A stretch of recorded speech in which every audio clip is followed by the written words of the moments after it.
O Allah, may you continue to imbue them with wisdom. May you continue to show mercy on them. We ask all of these in your name, the name that is above all names, the name of you, Allah, the only one who creates, the one who has power. Bismillah ar-Rahman ar-Rahim. ربنا عليك توكلنا وإليك أنبنا وإليك المصير ربنا لا تؤاخذنا إن نسينا أو أخطأنا ربنا ولا تحمل علينا إصرا كما حملته على الذين من قبلنا ربنا ولا تحملنا ما لا طاقة لنا به واعف عنا واغفر لنا وارحمنا أنت مولانا وانصرنا على القوم الكافرين سبحان ربك رب العزة عما يصفون وسلام على المرسلين والحمد لله رب العالمين آمين.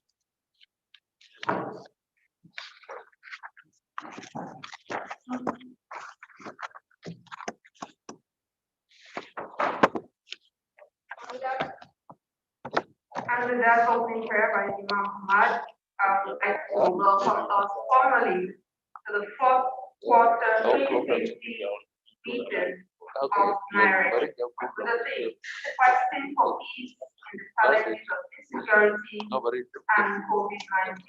Of course, we know these are the unusual times. Okay.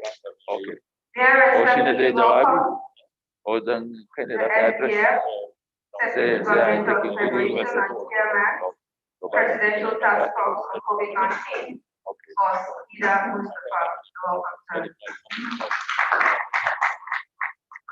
I would also like to direct President Nigerian Supreme Council for Islamic Affairs, Muhammad Sakar, welcome. Also, the co-chair of NIREC, Reverend Dr. Samson Ayokunle, also the CAF president. Please, you're very much welcome. I'd like to also welcome at this time Ambassador present here, Ambassador American Leonard, American Ambassador. I would like to welcome the German Ambassador to Nigeria, Michael Gelke. Also not forgetting to welcome Minister present here, Minister of the FCT here represented by the Cabinet Secretary, Mr. Olushade Adeshola. Also the Minister of Foreign Affairs, which is here or represented, Dame Pauline Talley. Minister of Youth and Sports, Sunday Dare, is represented. I'd also like to welcome all religious leaders and everybody present here. Welcome to this quarter meeting. We'll go on to the third item on our very brief rundown, the introductory remarks by the Secretary, Executive Secretary, Reverend Father Cornelius Amanokwa of NIREC. Father Amanokwa, thanks.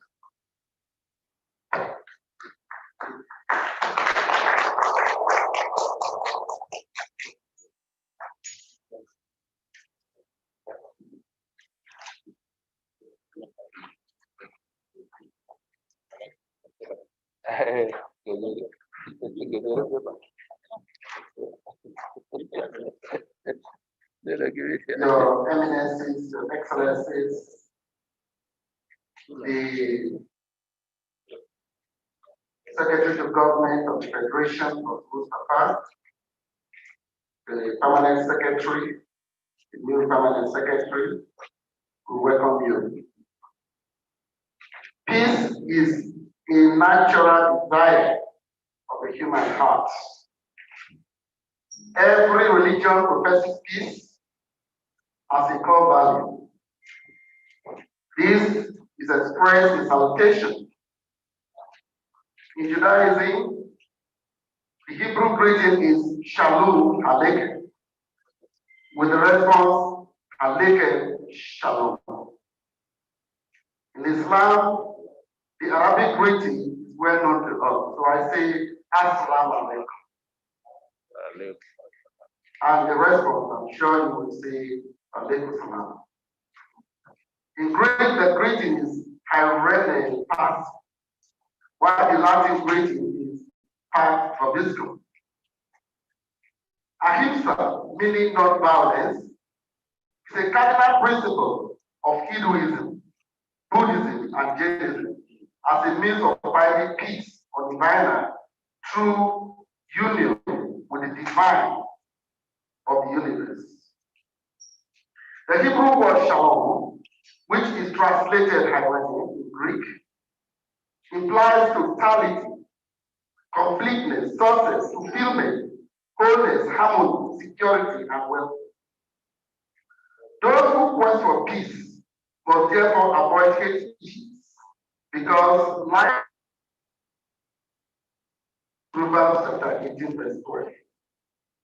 Christians and Muslims are called to live in peace. Hence, any Christian who sees the Muslims as enemies is not a true Christian. And any Muslim who sees Christians as enemies is not a true Muslim. Isaiah prophesied the abolition of war when he says, "They shall beat their swords into plowshares and their spears into bronze coats. Nation shall not lift up sword against nation, neither shall they learn war anymore." Isaiah chapter 2, verse 4. In the Quran, peace is Dar Hasalam, the house of peace. According to Ibn Hajar al-Hatami, there will be an era in which justice, plenty, abundance, well-being, security, peace, and brotherhood will prevail among humanity. Every Muslim, Christian, and adherent of the various religions are called to take the mission of peace as a priority. NIREC is a visible sign of the interest and effort of the federal government of Nigeria to foster unity, harmony, and peace for the welfare and security and prosperity of the Nigerian people. The world is in quest for global peace. Hence, NIREC is affiliated to the Religion for Peace, whose headquarters is in New York, and African Council of Religious Leaders, whose headquarters is in Nairobi, Kenya. Nigeria, being the headquarters of the West African Interreligious Council, has been called upon to assist other West African countries to establish their various interreligious councils. On Friday, November 13, 2020, the staff of NIREC, on behalf of the West Africa Interreligious Council, had a meeting with Professor Leopoldo Amado, Commissioner of Education, Science and Culture of the Economic Community of West Africa States, ECOWAS. We thank the Commissioner for pledging to support the West Africa Interreligious Council. On December 8 and 9, 2020, I'll be invited to the 10th General Assembly of the Interreligious Council of Syria. This council has existed for 23 years. During the 10th World Assembly in August 2019 in Lida, Germany, the Federal Foreign Office in Germany officially inaugurated Foundation Peace Dialogue of the World Religious and Civil Society Ring for Peace in Lida. We kindly request our brother, Mr. Michael Gaskell, from the German Embassy to express our gratitude and appreciation to the government of Germany. We need to stand together as a family, irrespective of our various differences. A threat to an individual is a threat to everyone. We thank the leaders of NIREC, the co-chairman, and the Office of the Secretary to Government of the Federation for supporting NIREC. One of the major achievements of NIREC since 1999 is to actively keep a counter-narrative to the strategy of terrorists and mischief makers. This strategy is to cause religious disharmony, war, and confusion through hate speech and physical attacks on religious institutions and persons. To paraphrase the words of His Eminence, sing together the President General of the Nigeria Supreme Council of Islamic Affairs and the President of the Christian Association of Nigeria, who are the co-chairmen of NIREC, debunks the erroneous and ugly impression that Christians and Muslims are at war, or that Christianity and Islam are in conflict in Nigeria. At various times, NIREC has called for joint prayers, releases press statements, and meets with the leaders of Nigeria to promote justice and good governance. NIREC has campaigned for common well-being and consent for the common good. At the second quarter meeting of the Nigeria Interreligious Council, NIREC, on March 29, 2019, at night of Luxury Hotel, Abuja, the team was led peacefully in Nigeria. Justice and good governance for peace was the theme of the third quarter meeting of NIREC. This meeting was held in Sheraton Hotel on July 23, 2019. At the fourth quarter meeting of NIREC, Sheraton Hotel at Paris, Abuja, on December 12, 2019, the theme of the meeting was Religion and Civil Authorities in Dialogue for Nation Building. The year 2020 has been a challenging year. However, NIREC was able to hold the first quarter meeting at Sheraton on March 12, 2020. The theme was Together We Can Grow Peace for the Nation. NIREC would not have the second and third quarter meetings in 2020. By the grace of God, NIREC is holding this fourth quarter meeting here in the Woods Hotel today, November 26, 2020, with the theme, Waiting for Peace, the Challenges of Insecurity and COVID-19. The activities of NIREC are widely shared with the public through WhatsApp, YouTube, print, and electronic media. Christians and Muslims pray together every week for 9 weeks for God's intervention in putting an end to the coronavirus pandemic. This was concluded with the national prayers in the Abuja National Mosque on Friday, July 10, 2020, at National Christian Center on Sunday, July 5, 2020. In the course of protests and riots in Nigeria, let it be clear that the Nigeria Supreme Council for Islamic Affairs did not send any Muslim to attack any church, and CAN did not send any Christian to attack any mosque.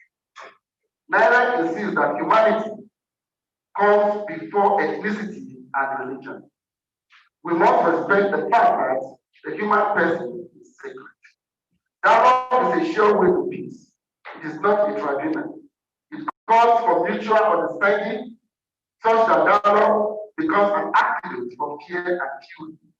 The wisdom of a sage is measured with his or her level of comportment in a situation that will provoke rage, anger, tension, hate, and conflict. Let us make NIREC a divine opportunity to learn patience and communication skills. Peace is not cheap. The price is the sacred content of human character. A gentle person is only a hero depending on the way and manner you react to conflicts. Because NIREC members struggle to give peace to humanity and our dear nation, we must continue to transform hate to love. We must be ready and willing to transform political, religious, and ethnic differences to peaceful coexistence. Yes. We must be ready to pay the noble price and the great offering for the peace we need. We must surrender our ego for that which our quest defines the challenges of insecurity and COVID-19. Thank you for listening.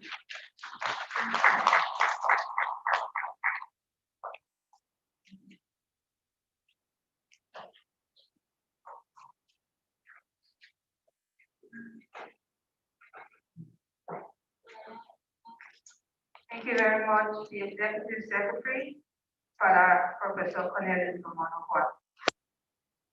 To hear the address of the co-chairman of NIREC, the CAN chairman, Reverend Dr. Samson Olosiko Ayokubili.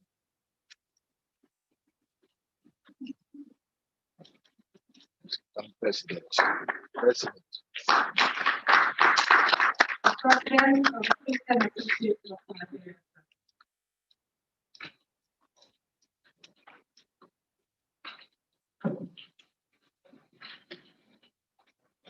Good morning, everyone here.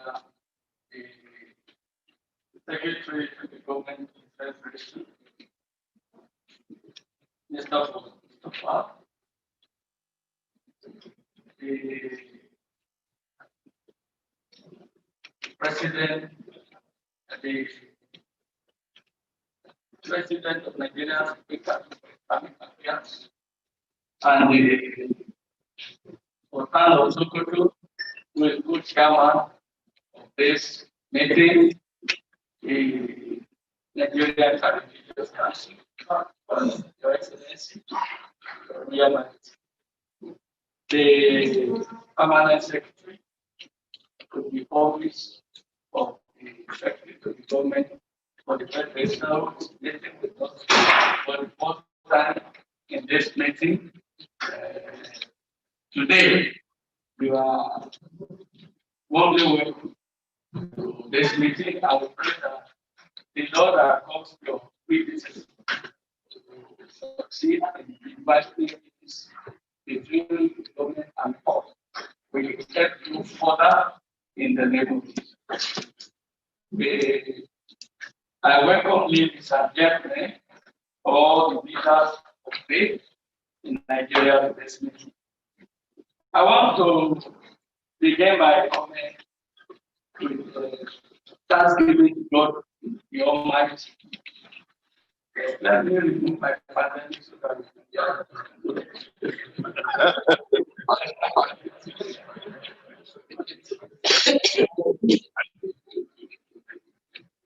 I want to begin with thanksgiving to God for His mercy over us in Africa and in Nigeria in particular, over the raging coronavirus COVID-19 pandemic. God is greater than man.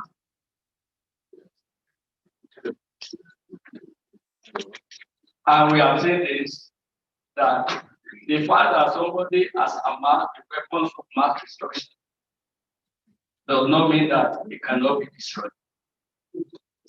All the weapons of mass destruction in the world that the world powers have accumulated cannot destroy one virus.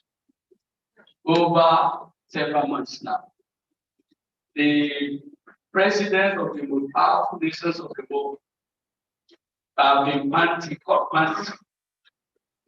for over the fight of this COVID-19.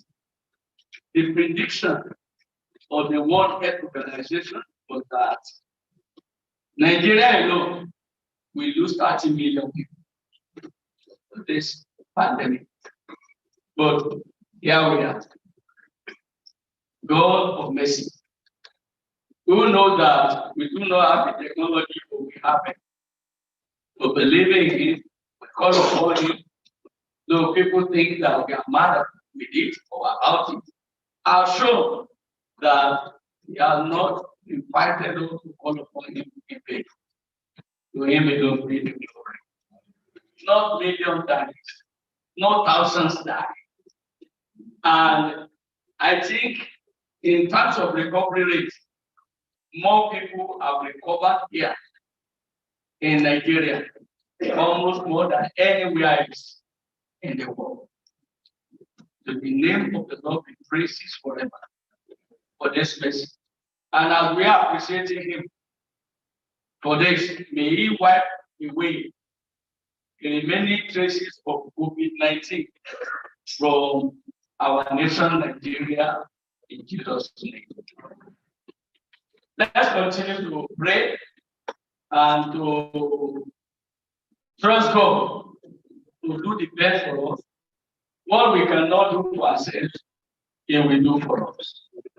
Let me also appreciate the chairman of the PTF Special Task Force on COVID-19, Mr. Mustafa, for the courage to be the chairman of the almost dangerous committee. I wouldn't help you at all. The moment you took it over, it was like taking over deciding to build your house very close to where death is. And not also knowing whether presidential task force will be wanted because nobody, including the world experts on health, no one knew when it started, when it will end. So, but you have managed the situation very gallantly, and God has helped you. And because many people are also in most of the dream, we are proud of this, your achievement and your team. And we pray that very, very soon we will put this COVID-19 behind us in Jesus' name. The NSAS problem. The development that led to NSAS protest was quite unfortunate. And what was that development? The police brutality. Police brutality ought to be addressed before now. Because those of us not in government and those in government knew what the police was. But inaction over many years led to the bottled emotion to burst. And it didn't burst from the people, the elderly, the religious leaders, no political opposition. This thing came to unbearable level, and demonstration came through the youth. They have never taken such a step in Nigeria before. For my over 60 years of existence, I have never witnessed such a massive action by them, which means that the instigation to aggression, according to a theory of psychology, depends on the degree of frustration. People are frustrated, and because those in power didn't react appropriately until it degenerated to that level. Let us first of all thank the government for the way they initially reacted by saying that we have not done what we should have done. We are going to respond to your cries. And that initially gave the government people to be. And I will still urge the government to address the problem that led to all the unfortunate developments that followed, than to be clamping down on people that participated in the NSAS protest. It was much more unfortunate. The violence that followed it, unintended consequence of the protest. The violence that followed it was not expected, was unreasonable, but we created atmosphere. And we should learn from it never to allow any issue that should be attended to just degenerate anymore. Because it can go further than what anybody can say. I think for a government like ours that is developing, the attitude, the gracious attitude, was to stomach what happened and work so hard to prevent it in future. Let me emphasize that the problem that led to that was not caused by this government alone. It had been, but it was when this administration is in place. So rather than the clamp down, which may lead to another problem, the government will be gracious and address the problems and make sure that all is done to prevent it. We are religious leaders. We must be able to speak truth to powers so that we might be able to experience a serene environment, a peaceful society, which we desire. Justice is very important if peace is going to be on track. Therefore, I am seizing this opportunity to urge the government being represented here by our amiable elected to the government of the federation to convey this to the government that they should stop wanting people here and there and got something for the other to contribute to the answer. The permanent solution will come from addressing the problem without allowing short opportunity of demonstration to come again. Let me also say that the fighting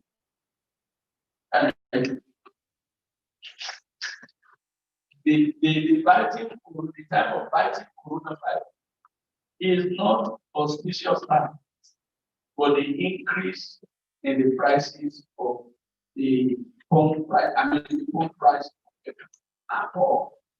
It is also not an auspicious time to increase the electricity because people have been stressed beyond normal, being unable to go to their work for so many months, and also after being knocked down, knocked down by government appears in it also appears not made,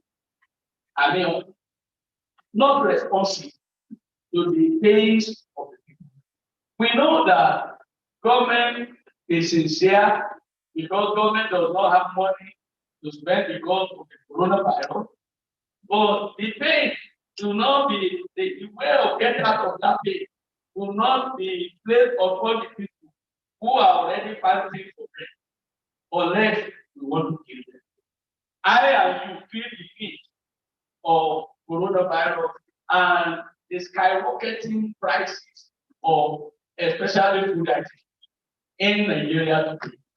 If care is not taken, you will see people you will never expect on the street begging. It is so bad the way the prices of things have gone up. Therefore, I don't know what the rest of you will be saying. Maybe it's hitting me harder than the rest of you. But to me, as an individual, I feel that increasing the price of the company price of petrol and electricity and other things now is not what we are saying to the government. It has added to our pay and this will regard that action. And as I close, let me urge us not to interpret the answers demonstration ethnically and religiously. To do so will be so misleading and insincere. I maybe I was far away from God. I didn't have any dream and answer to this. I didn't. It just came just like a bang, unaware. In fact, I thought about that the people that were responsible for it were the bad boys in the society. But when they started carrying stories of people brutalized, I felt sorry for myself not to have been aware of that level of brutality. Now, for it had taught so many people, religious, ethnic, but to be attributing it to a particular religion will be so insincere and also very misleading. And I wouldn't want us to go to that level at all. There are no religious groups that this demonstration is not happening. I am the president of, and when they sent me the pictures of the bunch of cheese, I said that was a spontaneous demonstration. You cannot attribute to any religion. And the best thing is for us to be talking to government, not allow this type to happen again. So please, don't let anybody suggest to you of interpreting this in ethnic terms or religious terms, because it will further devastate us in the state of devastation in which we are. We need peace. And if we allow the religious or people to attack it, then it will exterminate all of us. I will go for it. I agree with God. Let me also tell you that the Christian Association of Nigeria have decided to work with all African churches to take action against gender violence families in our world. And I will urge the Nigerian African churches to join hands with us. The way they are brutalizing our people, the way rape is being reported is a madness. And I think there is that spirit of madness where we really don't have to act with eyes and the physical way to wage war. We are taking an action beginning from the 25th of November to 10th of December to make noise against it that it is an evil. Brutalizing human beings because you can take advantage of them, they are vulnerable, especially women, is ungodly, is very evil, it is very bad. So as we promote action against it in the churches, let the mosque also promote action against it. Because those who are behind it are not spirits, they are human beings. And some of them attend our churches. Therefore, beloved, I want to urge us to be at the vanguard of promoting action against this. Thank you for coming. I am so encouraged by the number I've seen, and I pray that our deliberations will not only be fruitful, but move our nation forward towards greater peace and progress in Jesus' name. Thank you.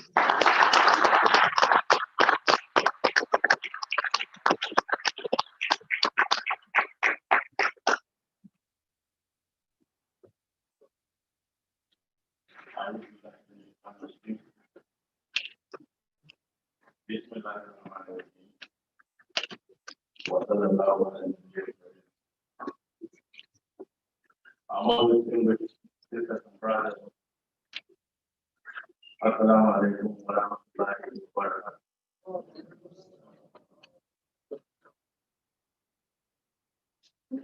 My very distinguished and ever co-chair took 17 minutes plus.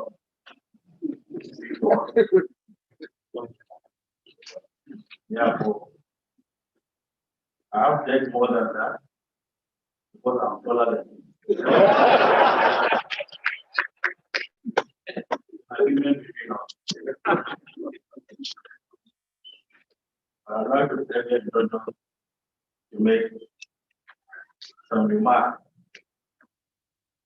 because normally opening remarks here is to make our meeting at the closing. So things we have said here, things of act from various speakers here, inform the work of what we discuss during the closed session. So let me take the opportunity one more to welcome all of you to this quarter meeting. The fourth quarter meeting, and like your part from the will be second and third quarter due to the COVID-19 pandemic. But alhamdulillah, we're able to meet today. And also meeting with the directors. It's very important we have that of actually joint with our youth. When we're going to the operation, and later we will come back at the closing session of our meeting for us to discuss what they discussed and what we discussed. And the findings of the government And I want to assure you that I will be very, very smart. We will tell the government the truth. And I've already had a hearing from comments and co-chair on some of the issues that have been the sole point on the Nigerian mind. And these are facts. And let us not shy away from facing this challenge. Go there and take appropriate measures. Anybody who tells you there are no problems in Nigeria, that person does not live in Nigeria. There are serious problems. And of course, you know that you have to follow the solution. All of it is not wrong. This is about despite our problem, we will sit down and speak to the suspect problem. I'd like to welcome all the new members of Arrest, but the one of note are the agents of Kano and Zelda.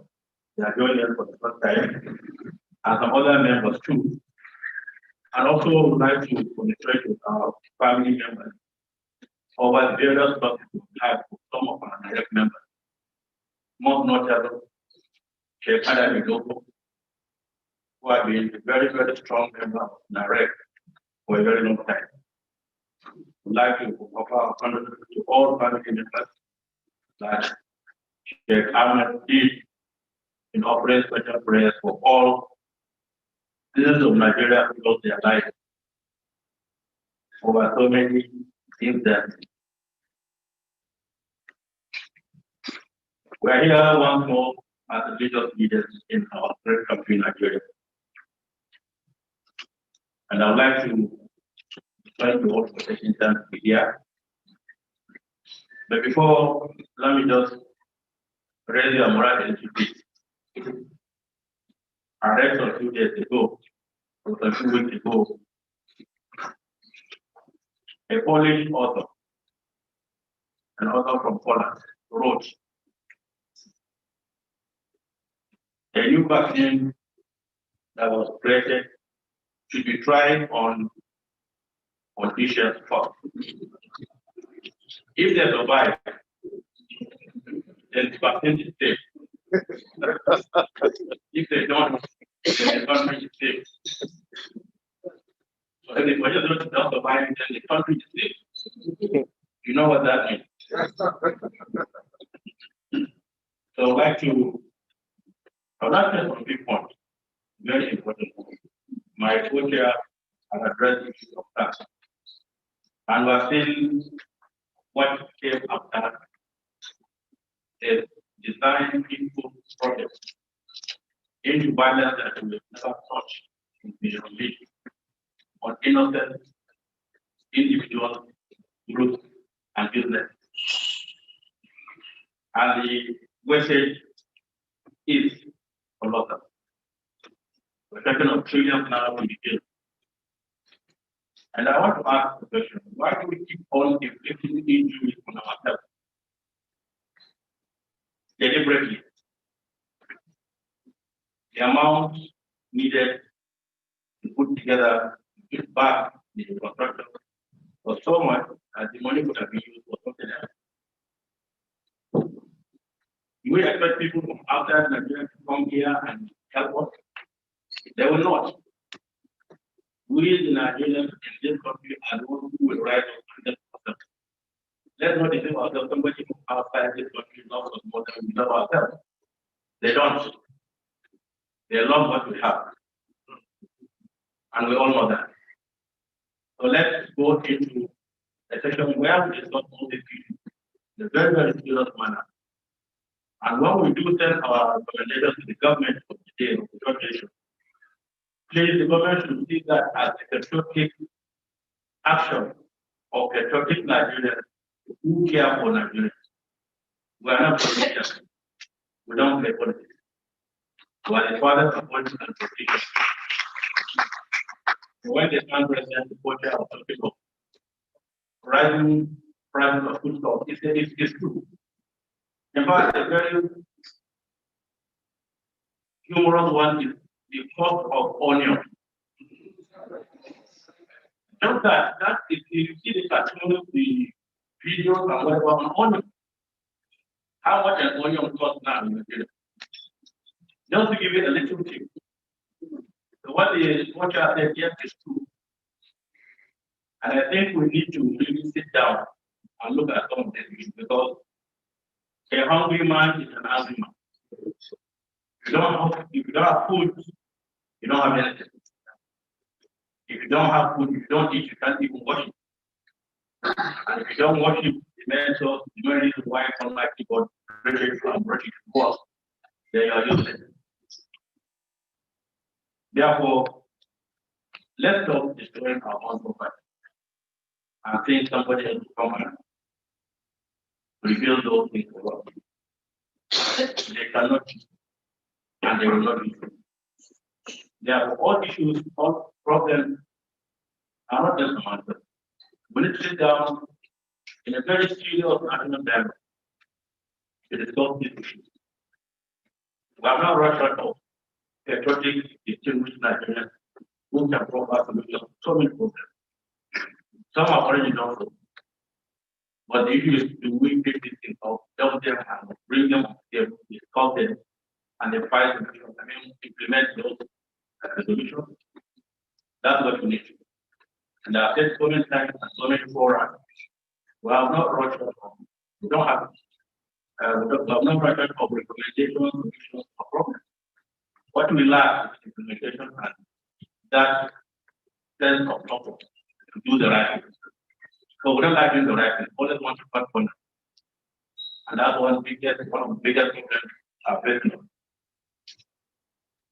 So I'd like to add my voice to what the country said before on this sense that I'm not going to speak on the part, but we will discuss it and also second. Because people talk about unemployment, we need to give you a chance. Now, if you look at the past government of this country for time independence, there were leaders who were below 40. In fact, a military governor was 25 when he was appointed military governor in the military era. The head of state was 34 and single on marriage. You can be born in the youth. As so many other leaders we have today were once leaders during their youthful days. So what happened? Why couldn't they do what they are supposed to do then to make this country better now? We used to say a good Friday is sick from Wednesday. So if we know that we have leaders that were young in those days and now they are old, what happens in those beautiful days of ours? Those were our above 60. When we are 20, 25, 30, we are very, very energetic. We're lucky some of us are different from people civilians. We spend our lives in the military, so it's a bit different and a different society. We, the military teachers, in our youthful days, we did a lot. At this old age, we are still doing a lot. I will keep on going on and talk to one another. So, is it the fault of the age the Almighty Allah used at this time to give you a position, or what is it? It should be something else. We discuss some of these things when we come to our philosophy session, inshallah. Like I said, we talked about the possibility. And the issue is that we need as Nigerians, both the authorities and citizens, we must be responsibly. So we can't be irresponsible and think the country will be a better place. No way. Because what a responsible person can cause world war, can cause war, can cause mayhem that may of unimaginable degree. We must behave responsibly, and also we must obey all laws. If we are not law abiding, definitely we can't be a responsible citizen. So 5 people calling for tracking of staff. Yes, the president cracked down. The later people came back and said that bring police back. They just put it everywhere. We cannot do without police. We cannot do without our security agency. No matter how bad the agency is, there are still excellent people within that particular agency. So what we need to do is to fish out the very, very careful bad elements from this society, from this good agency, and then reform the agency and have a better force. So it is that you see people abusing police, abusing soldiers, abusing other good agencies. Will not go well for us because by the time we start into anarchy, everybody will be on its own. Then there will be serious problems in the country. We have serious security issues. Bandits now go into houses to kidnap, not on the highway anymore. Of recent, in the last couple of days, they are going to institutions. In Zaria, ABU was taking took away people. In the northwest in particular, people don't see with their eyes closed. Just yesterday, a whole place was pressed down. But people don't hear about it. The security level in the north is too high that people are even afraid of traveling from Kuntua to Zaria. It's about 48, 50 miles. Not just from Kuntua to Abuja or to Kano. People don't know this. We know what we are going through. We are so insecure in the north that people find ways and means of keeping at least something in the house, or avoiding budget to give them something, they will let them keep. Some couple of weeks ago, 76 people were killed in Sokoto by bandits in a day. It's not a story. I personally went to the village for in the eastern part of Sokoto. We don't hear the stories because it's in the north. But we don't have media that is strong enough to bring out these atrocities of bandits.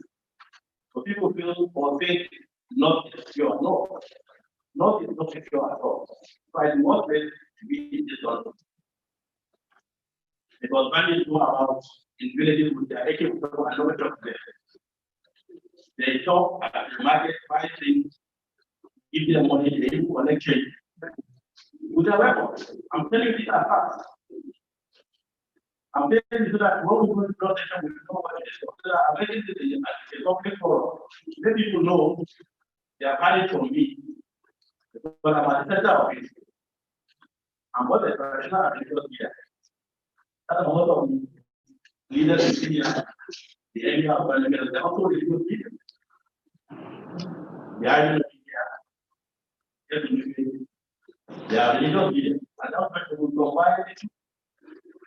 And that's why I have a better place to really assess the problems we are facing in our various communities. And I know that here the current general that is not tired. I feel so bad.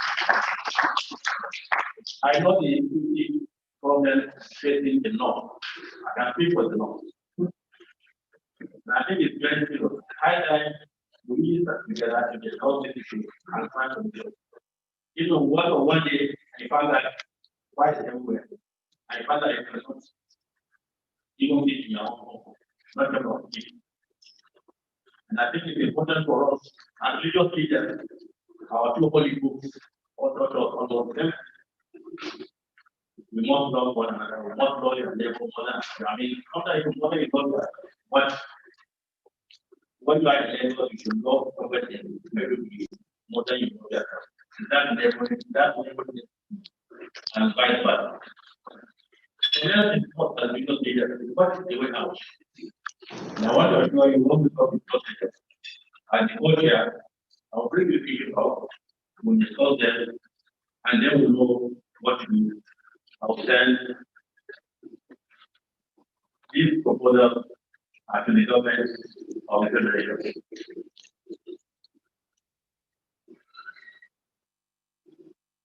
Finally, I would like to No, I'm not taking my time. Since the government is what we are doing. But I want to make it focus on it. What happened in the modern issue of here, it will take you. Why do you allow problems to get about so long? What happened to that area? We have to look into this again and find ways and means. We sit down and video figures and allow us to try to go on for 6, 7, 8, 9 months, 1 year. Our children at home will be used for some of them activities. And we don't sit down. Even if every day we don't talk. We select the government, bring us in, let's talk with the African people and other engineers and whatever it is. All those who want to try, they go to churches and they don't work. They listen to Kanawanaif when he's on the pulpit. They listen to Imam Ahmad and Rahman. They listen to all other leaders and the various churches and more. And they go to their houses and for some they even pay tithes. You don't know what Imam Christ is. They pay tithes and they know it's an obligation. If they can now go and pay tithes and they will give them, why don't you also talk to them about one of the strikes? So let the government of the youth regional leader too, without regional leader, and how can we really engage all stakeholders in the society to bring solutions to our human problems? In one possible way, we'll look at it and see how we can talk about it. And the last one is, as visual leaders, what we have seen, growing ignorance among us.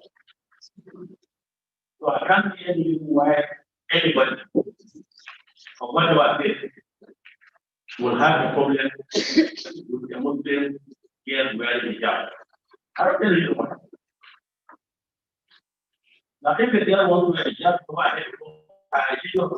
So why should anybody feel bad about it? It's her hair, for God's sake. It's not yours. Why do you feel bad about it? There are cases that are going for years. It's because they are in court. And the judges are postponing the days of giving value or whatever it is, or not adjourning for 1 year, 2 years. And you might deny themselves for people going to school. I'm giving the judge issue as an example. There are so many other issues that we should not bother ourselves because they are bigger issues. This is somebody to the government. What they are carrying on Naira. That's bigger issues. I told people that I've been to so many problems around the world. There are so many churches in the Middle East and they all preach in Arabic. Their values are in Arabic. Arabic is a language of God. And what you have to learn is not Arabic. It's way for someone to understand what that is. Now, is English our language? It's not. Now, if you want to say all Nigerian language, you want to have language for people to learn. The learner will be a long addition. Yes. But I'm bringing the issue is a legal issue that we don't have to waste our time. There are so many issues that we can sit as legal freedom and discuss them and come up with very meaningful, concrete issues that will help the government. Please let's get this issue away. Stop disturbing people that want to pay jobs. Talk about talking about Arabic and whatever. If not, all the people in Jerusalem and whatever that speak Arabic. Maybe you did that in Jerusalem or Israel or even the world. Let's take much more serious issues. There are so many of them. You can spend your whole day figuring out the law. I'm telling you. I would like to call on all of us. Please be more tolerant and more understanding one another. Because the more you understand somebody, the more you might be to work with it. Because when we come to those ideas, When all people are here. I remember I went to Canada for Japan, went to America, Washington DC, that high level program on one malaria. I don't my time to speak, so you are so surprised to see Cardinal in his what do you call it? I'm meeting my daughter and two religious leaders. And I was surprised that after we so close. So when my turn to speak, I said, well, we're here to fight mosquito. Mosquito has no religion. He goes to church on Sunday, he goes to work on Friday. So that's how we came together to fight this common enemy. That's how up to now we have this tradition which Bishop was not happy. We wanted to be fight. So from that day we want to fight. This is 14 years ago. 14 years. So then, come together on issues affecting us as individuals and the country. And knowing those three issues that really don't mean anything, just don't want to make money. It's not time to make noise. It's time to make comment, confident comment for the country to move forward. So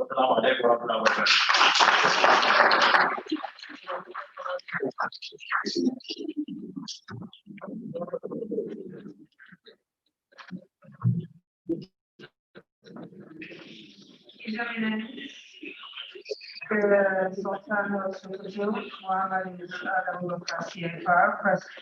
President Nigerian Supreme Council, and just before him we had the current president, Reverend Dr. Samson Olasupo, including also the co-chair of IREC. They told us, they've given us their remark, and quite notably so, with this have set the agenda for the closed door meeting, so we have it later. Very importantly, the current president has said, we don't have technology, we have God on our side, and so we are scaling through the COVID times. It's scary to know that banditry is close at home, oil price high, onion and new oil. There are so much for us to worry about. That peace is certain. We have partners in the international community, diplomatic corps. So at this point, I would like to call on the German ambassador to Nigeria, Mr. Michael Gelke. Mr. Michael Gelke to give us his goodwill message.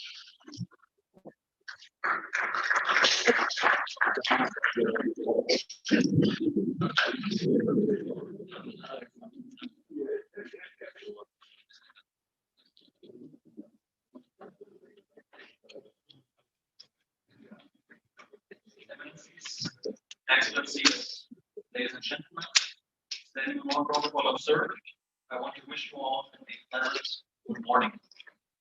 I was asked to deliver a 5-minute goodwill message, so let me see if I can deliver in the time efficiency which my country is known for.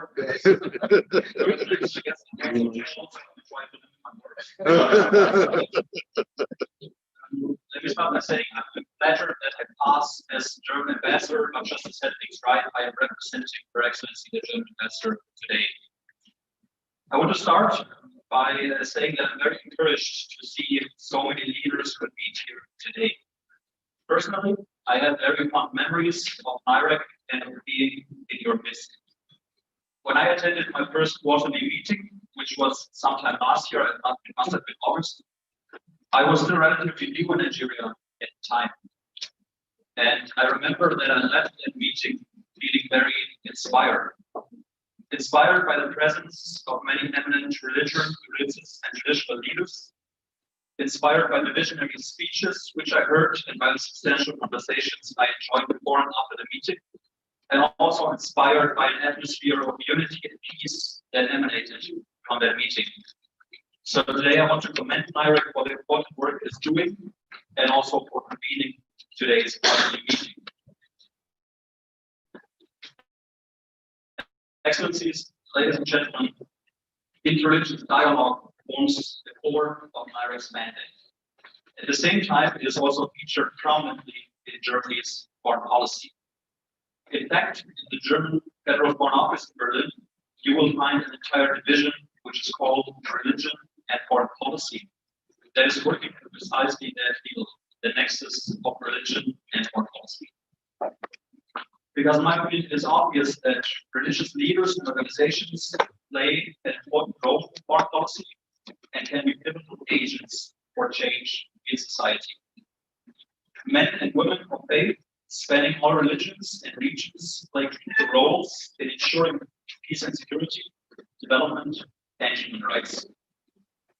Germany seeks to develop partnerships with interreligious organizations and is supporting interreligious dialogue both on the national and the international level.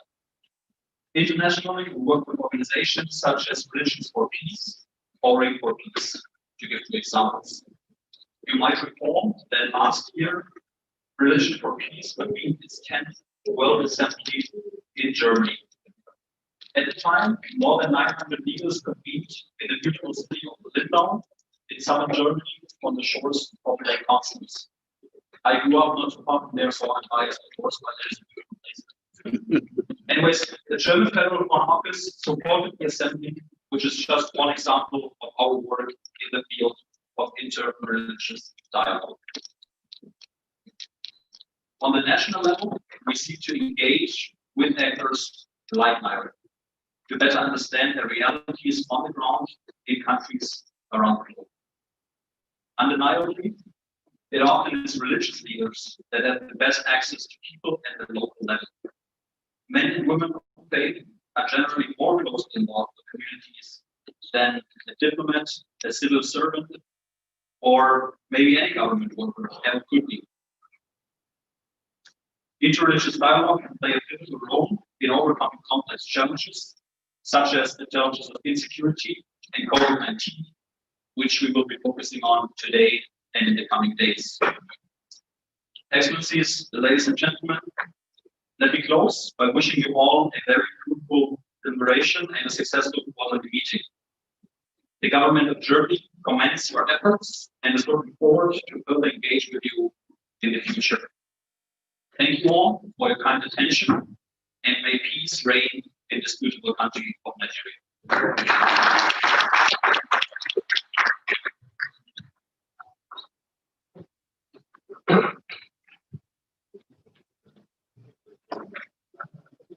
That was Michael Healthcare representing the German ambassador to Nigeria for his foreign. I would like to next call for the goodwill message, the Honorable Minister of the FCT, here represented by the Permanent Secretary FCT, Mr. Olushade Adeshola.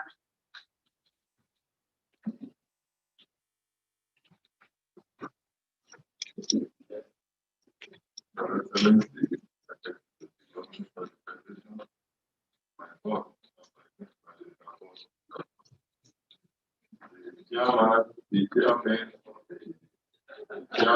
co-chairman of your Lordship, Your Eminence, distinguished ladies. Please let us convey the apology. Madam Muhammad Buhari on his inability to personally attend this meeting. Hold this body high esteem, and I wanted to hear it first. That the demand of office has two events holding simultaneously. And to put, he was invited by very high personality. The therefore that I should represent. So I'm standing in for him as the director, and I will read the speech now.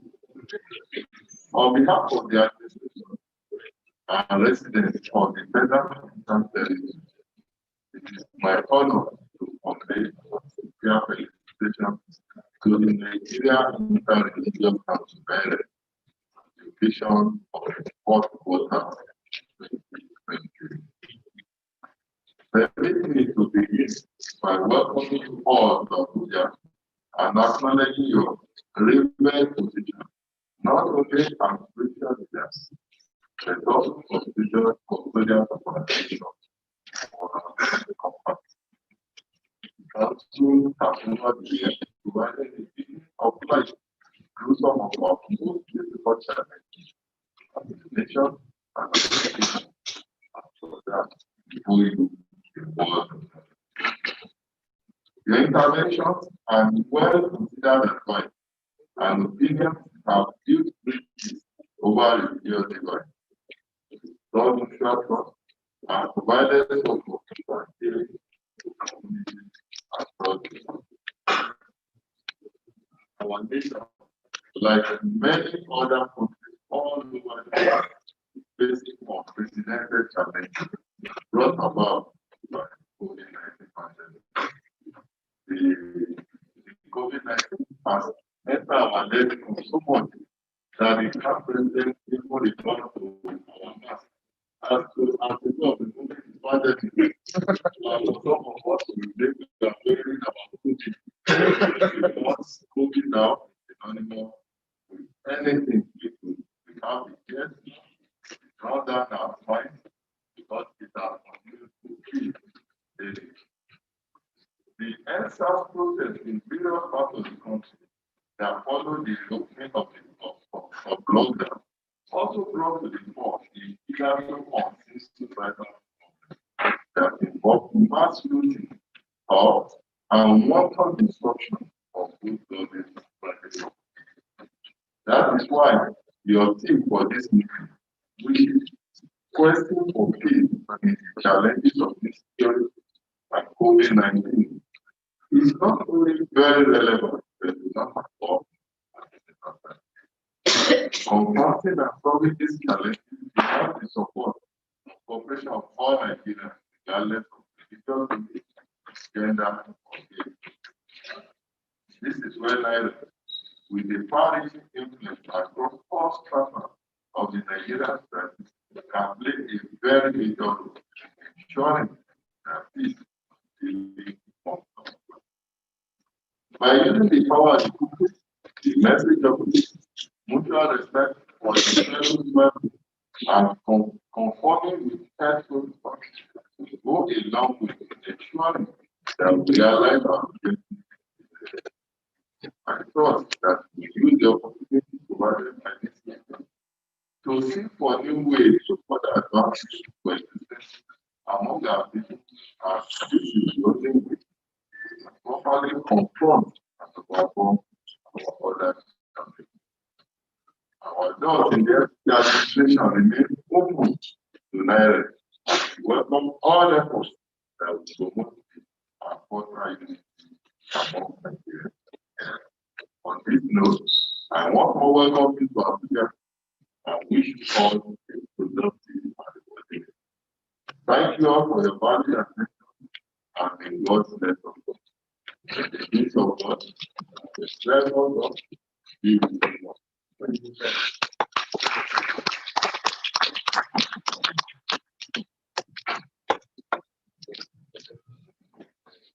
That was the Minister of the FCT, Mohammed Musa Bello, speaking through the Permanent Secretary FCT, Mr. Wendlu Shade Adishola. We are still on to the fourth quarter 2020 meeting of NIREC, the theme Constituting for Peace and the Challenges of Insecurity and COVID-19. Right now, I would like to call on the man who was appointed to navigate the ship while coronavirus visited and still sails it even smoothly today. He's the chairman of the Task Force on COVID-19. He is the secretary to the government of the Federation, Boss Gida Mustafa, simply called the Boss.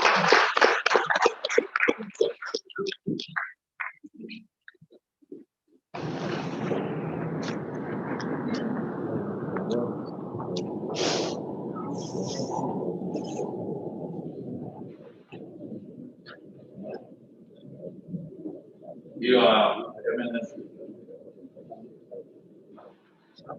my lords, spiritual and temporal,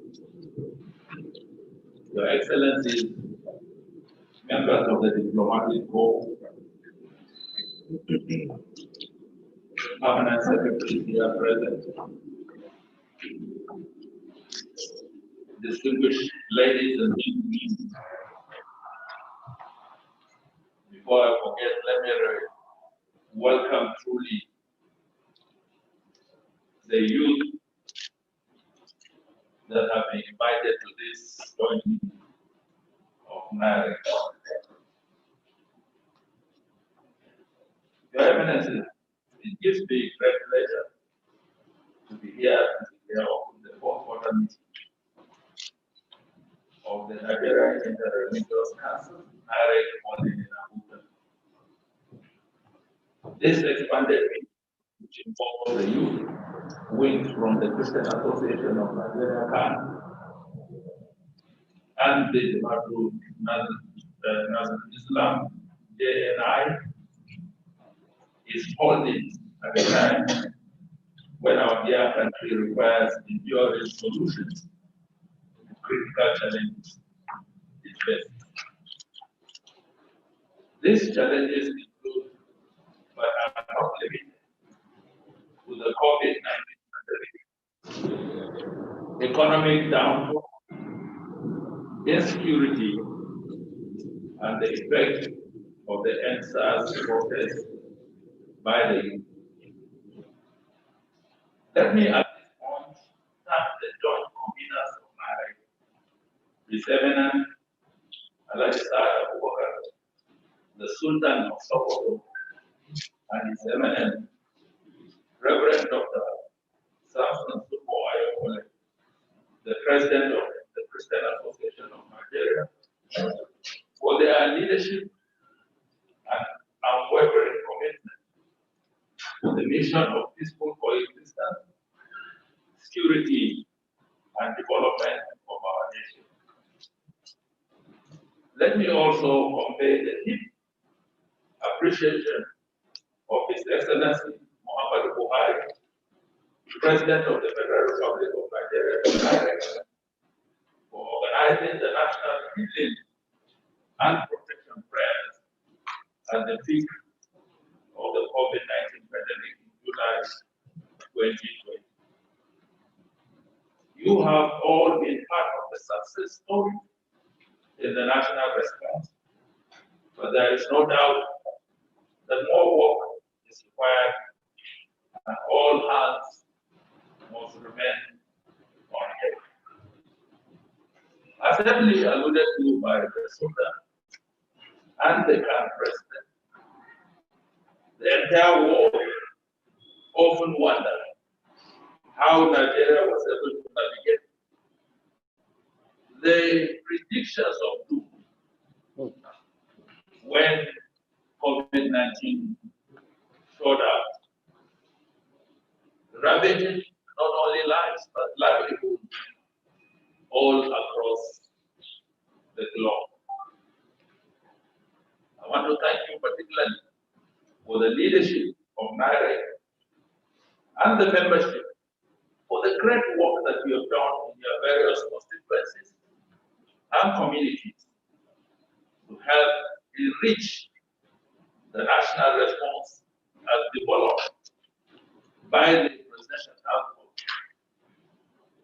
where I had the privilege of serving as the chair.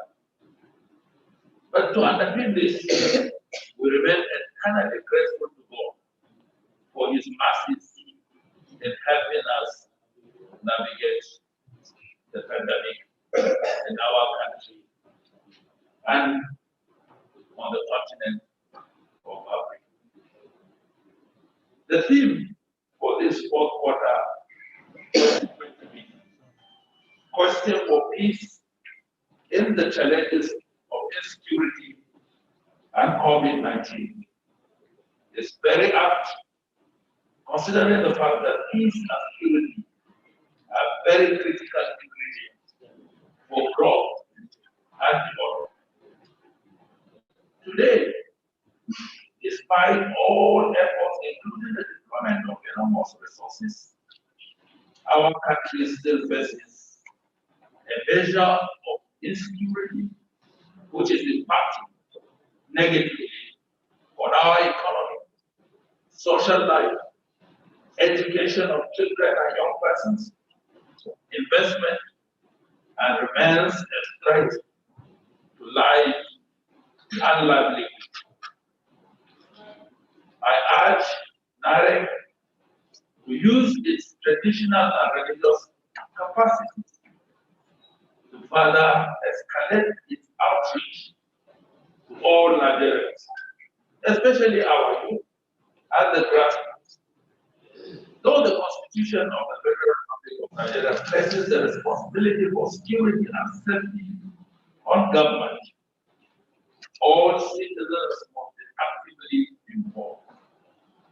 This call for better understanding and appreciation of the environment and perception of the significance of our collective efforts as people, as lovers of peace, as brethren.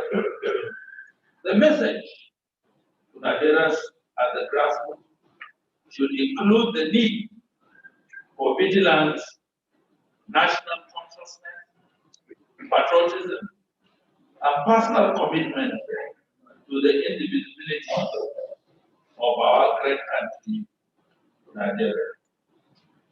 I always take the liberty of making these remarks whenever I have an opportunity of talking about peace in our country. And I have always attributed the lack of peace, the high tense atmosphere in which we live and congregate, because of the breakdown of our value system and the relegation of our traditional institutions, who have the primary responsibility of watching over our neighborhoods. And I always recount with nostalgia growing up in Timetayola, the capital of Adamawa State. My father was the headmaster of a primary school, and he had a very close relationship with the Mewa, where his school was located.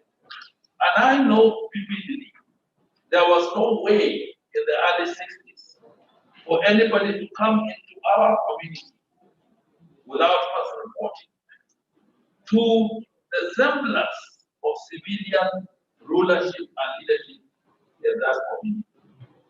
Even to rent a house, whoever was going to allow you to have a house as a tenant must first recognize where you are coming from and why you are coming into that neighborhood.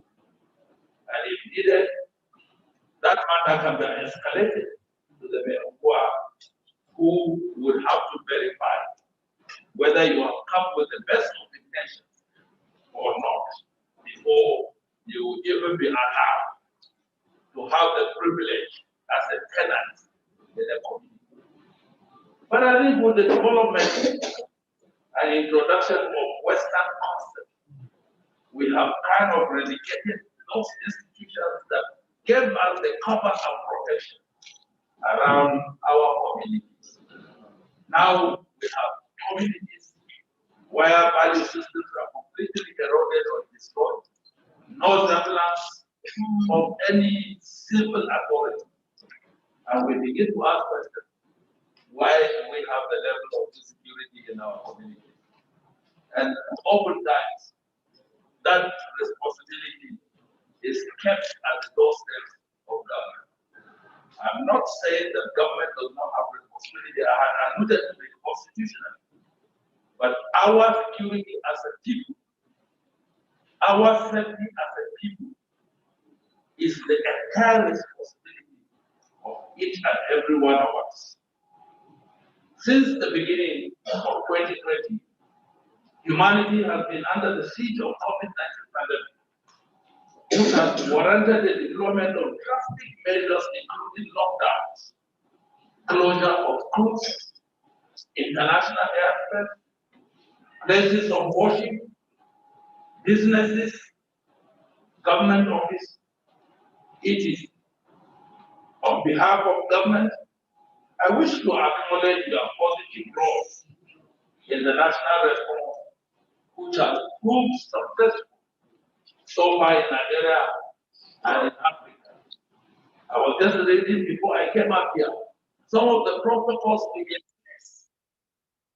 demanding for forced arrival tests, and when you come, we insist after 7 days that you subject yourself to test. I'll just read it and print it.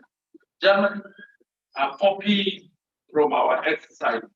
And I think we have done excellent work in our response because we got the support of religious leaders and the traditional institutions.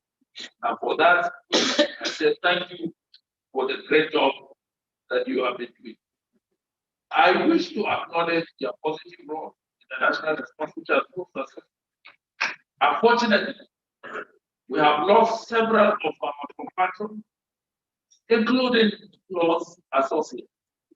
I often remind people when I have an opportunity of talking that to you, when I say 1,175 Nigerians have died as a result of COVID-19, to a lot of people, those figures are just statistics.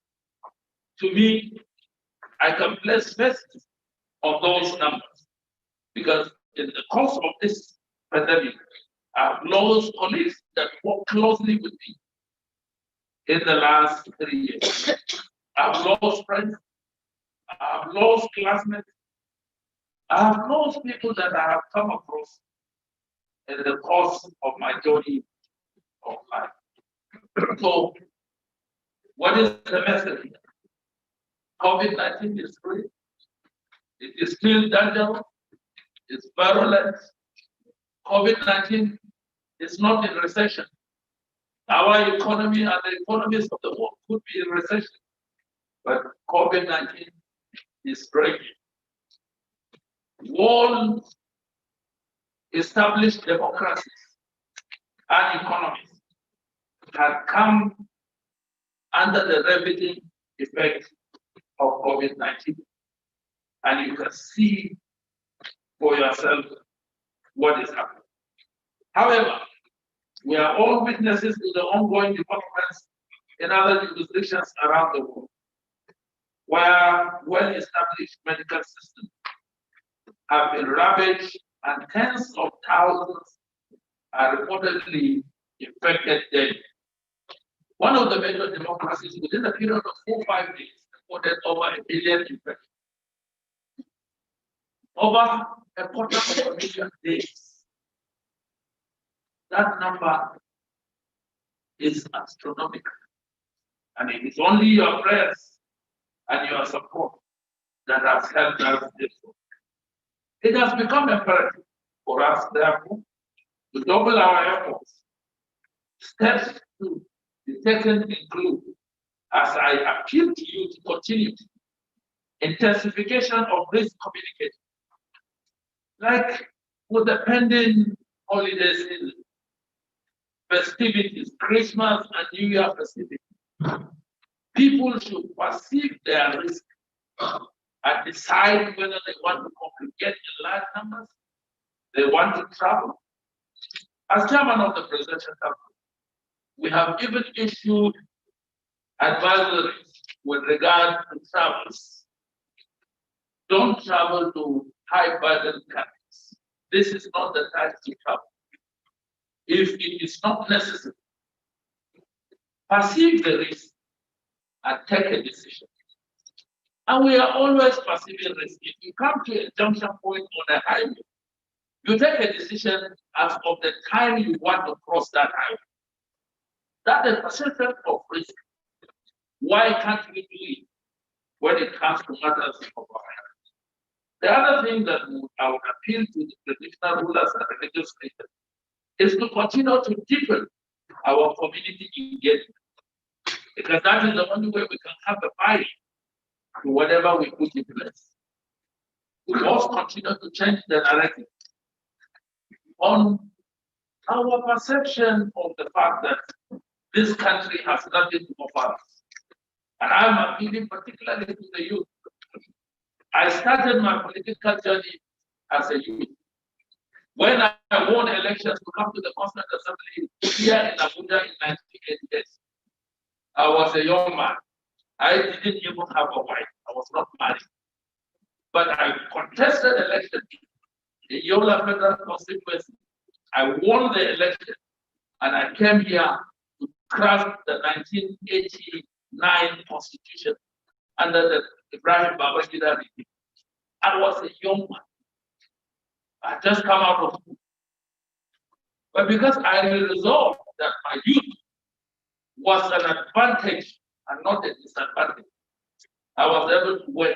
And that was my first sojourn into politics. And I remained consistent. And I continue to pursue my desire of remaining in politics and in the society.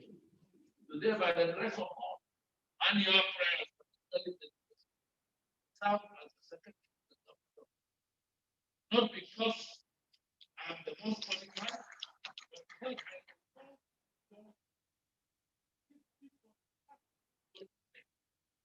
was diligent, I was the spirit of excellence, the right thing, not persuaded, because I was able.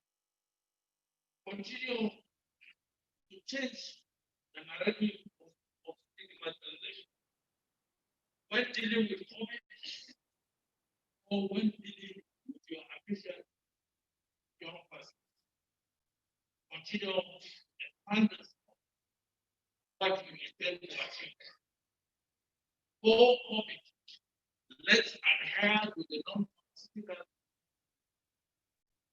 bearing of masks, the keeping of social distance, the washing of hands or use of don't travel if it is not necessary. Your Eminences, Your Highnesses, distinguished ladies and gentlemen, in order to protect lives and life, we have relaxed the measures largely because economy cannot sustain. Nigerians, on their part, have generally returned to our normal ways of life, but we run the risk of which to be more and very. My charge to you during this meeting is to consider the potential danger of viable strategies that would help tackle areas above. Your Highnesses and Your Eminence, over the last 8 years, the attention of the nation entirely has been focused on the NSAS protest by the youth across the country and its consequences. Oftentimes, when I hear people talk about protests, as if it's a new thing, well, the manner and the execution of the but it's the eminence of the people are students. We had to protest against military leadership. But we're active participants in the idea of war. Even before the laws that were in the university, and with leadership and those that are in the room over issues that concern. I am making this appeal. That's yes, the NSAS protest started as the content and it is now protest to end for this study. As you are aware, His Excellency the President accepted all the demands made by the government, has in keeping with its promises, set up the machinery for the implementation of the actionable aspects of those demands. Judicial commissions of inquiry from all over the country, which are to deal and investigate the adverse effect of the SARS unit of the Nigerian. However, most worries are the consequential criminal activities such as looting, destruction of property, infrastructure, ransom, and all the attendant negative consequences, which did not even spare religious issues. That is the calamity that has befallen our nation. I appreciate the concerns that have raised, but I also want to make a point here. As I made out, that is the collective responsibility. How we intend to proceed on this. And my appeal, particularly to the young person, that when you congregate together to discuss, take counsel and wisdom from the leaders. One thing that you must come out resolute about, that never again with the young persons of this country embark on a different effort of wanting to tear down the nation. Because this nation has a I remain entirely grateful and I'm energetic because it has given me the opportunity to ventilate my aspiration and do everything within my power to get to where God has positioned me. I am looking forward. I wouldn't want the country to be talk less of those of you that are aspiring to choose from the leaders that are stepping up on this side. You have a collective responsibility to ensure that in the midst of disagreement, this of man isn't possible. And you can set the agenda. I quite appreciate this.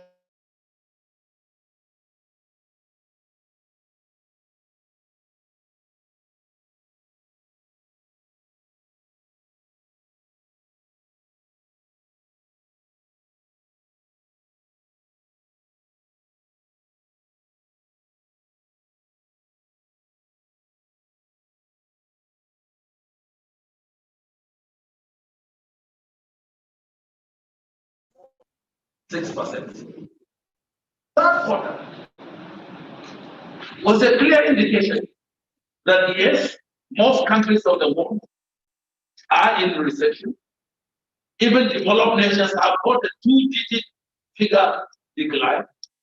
But ours, instead of further decline, the decline was in the positive in the sense that we now move from 6 point something to 3 point something, with a difference margin of about 2 point something in terms of the decline, which is a clear indication that if we work together as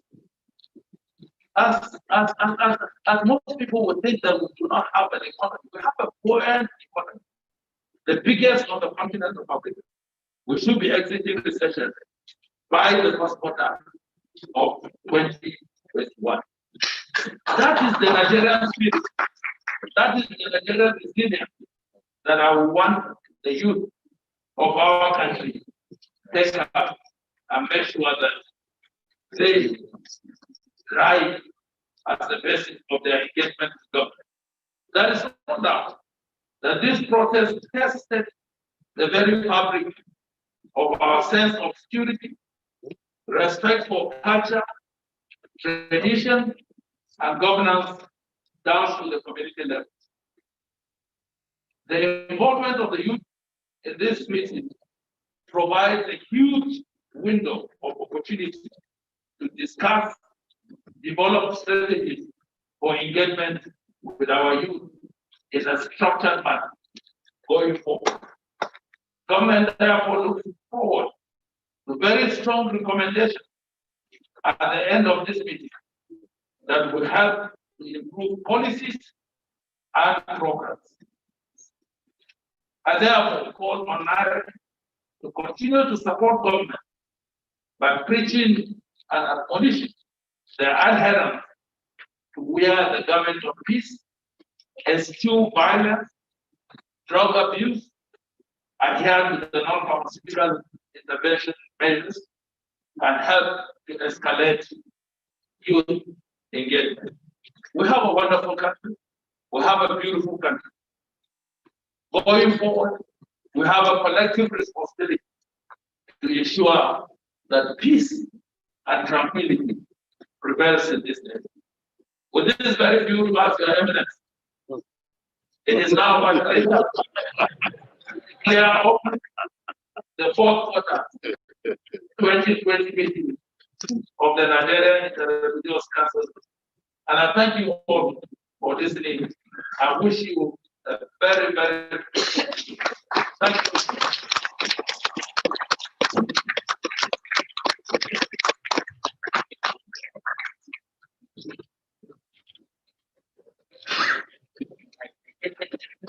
A very, very brief remark there.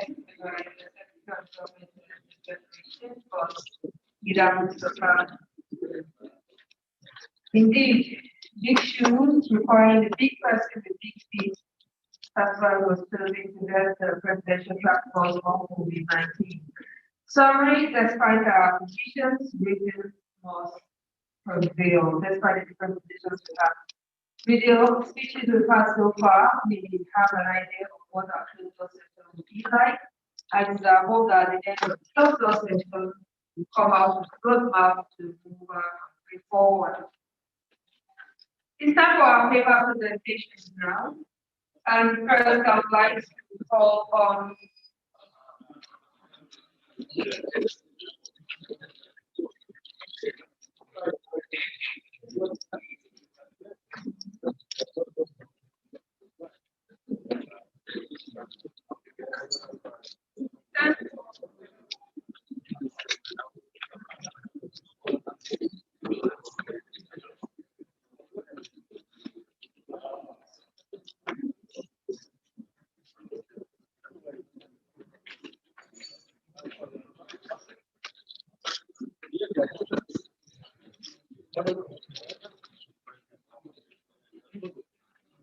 all right, we understand that the Secretary of the Government of Federation has another national assignment to attend to.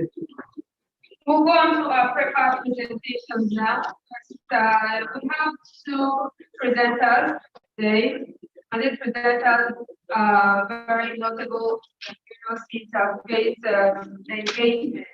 Next, I would like to call on the Director, Research and Training, the Our Institute in Nigeria, Education from Kenya, where he trains for dialogue and engagement. He is co-founder of Interfaith Activity and Partnership for Peace.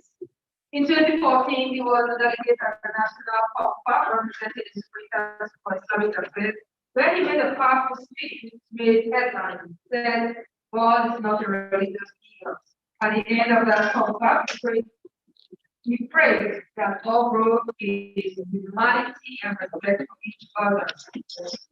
Let us welcome one whose motto is growth and contribution with compassion, wisdom, faith, and fun. Let us welcome Dr. Muhammad bin Zainu to please give us a paper presentation.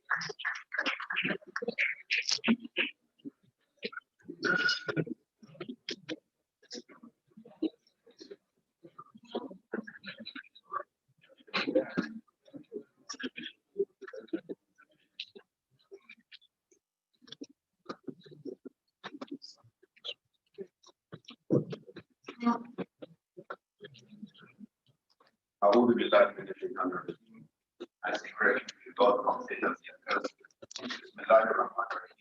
The name of God, most gracious and most merciful. With the permission of the Honorable Chair, I would request to stand on existing protocols. And since I am up to 2 meters away from all concern, I think I'll take the liberty to be heard clearly.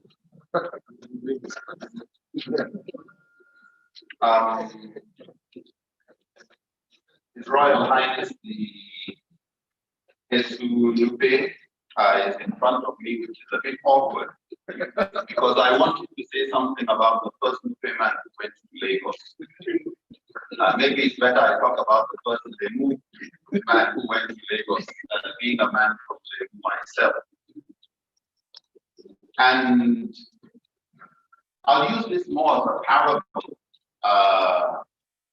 with the hope that we will extract some lessons relevant to the way Muslim and Christians, especially Muslim and Christian leaders, operate in Nigeria.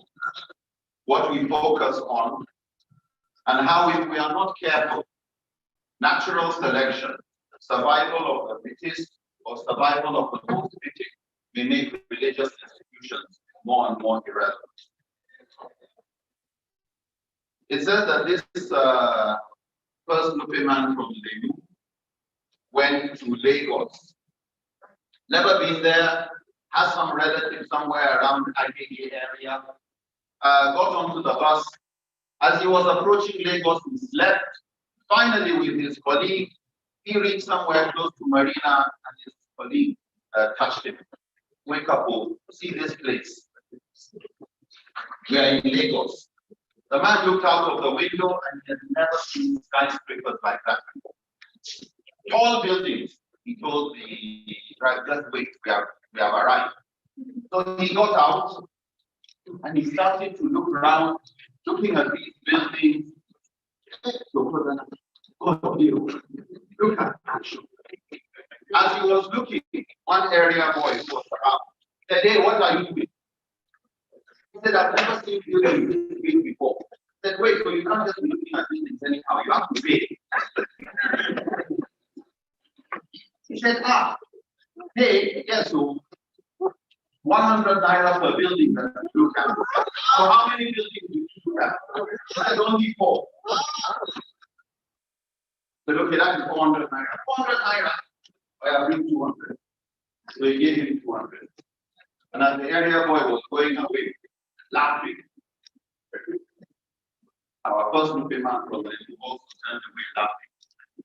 He doesn't know I looked at over 10.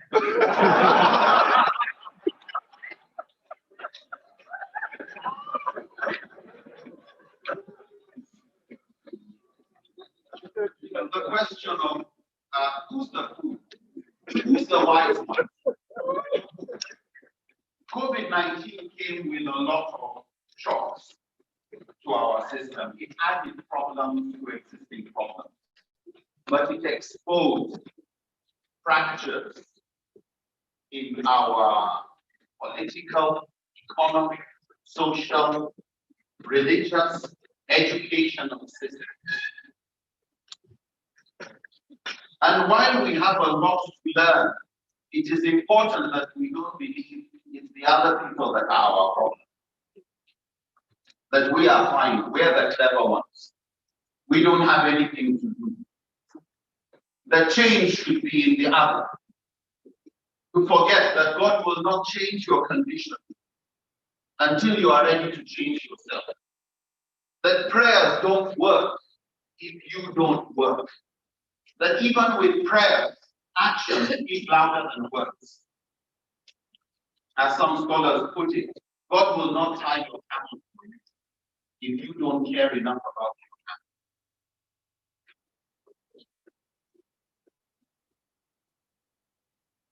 camel. We've seen the good, the bad, and the ugly in leadership.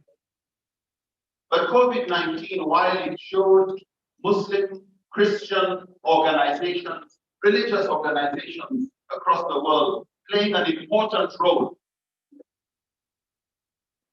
in helping the poor, in cooperating with the disease control centers across the world, World Health Organizations. We also saw a rise in prejudice. And here I think we should remember, prejudice is not cured by just more people going to school. Prejudice is not cured just by you having a better economy. Some of those societies that have had the worst record of genocide in human history were very educated, democratic nations with good running economies. So it's not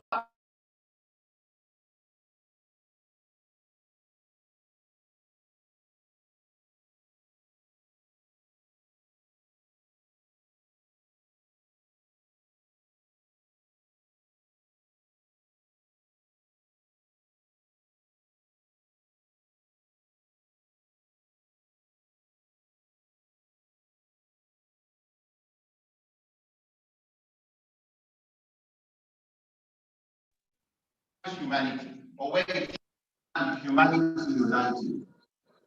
And it is usually in movies where humanity is being attacked by some alien force.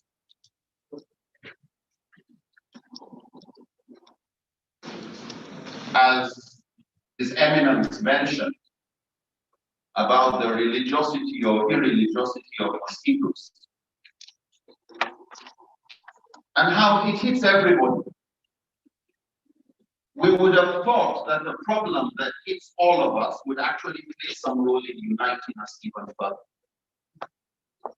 Unfortunately, while we have bridge builders, we have bridge burners.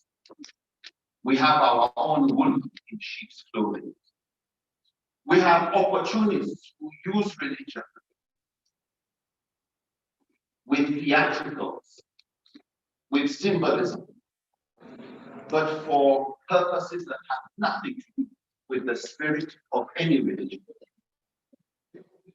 And it is important, before we point the finger, to remember, as they say, when you point a finger in one direction, 3 fingers are pointing at you.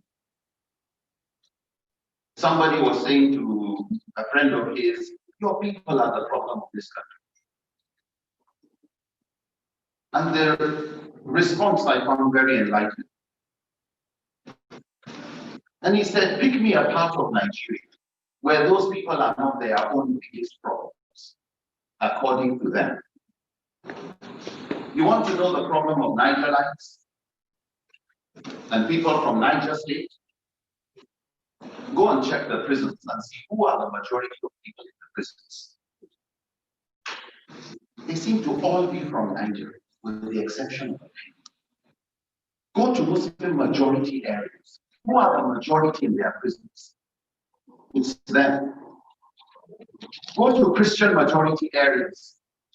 According to your lawyers, your judges, let us look into the mirror when things go wrong and take responsibility. In fact, it is when things go well that we should not look into the mirror. We should look out of the window and see who to give thanks, who to commend. At least thank God for whatever good comes about. Unfortunately, we have a tendency as human beings to see the speck of sawdust in the eye of somebody else, but not see the log of wood in our own eye. We have a lot of people who have counterfeit money. And unless you know the difference between a genuine naira and a fake one, a genuine dollar, a genuine euro, and a fake one, anybody can give you the fake. But the same thing with religion. Anybody can give fake religion, and it will move around in various forms of extremism and prejudice if we do not find ways of educating each other. It is easy to see the wolf in sheep's clothing in your own flock. It is more difficult to see the wolf in sheep's clothing in the flock of the other. And so we have a tendency to stereotype. This doesn't help us as religious leaders. One great thing that NIREC has, and I'll congratulate NIREC for that, is having a youth wing. I think it's a testimony to the fact that no success without succession. I would like to encourage NIREC to go a step further. They say former Cardinal of America. In America, even when you are no more president, they still call you president. I'm still Cardinal.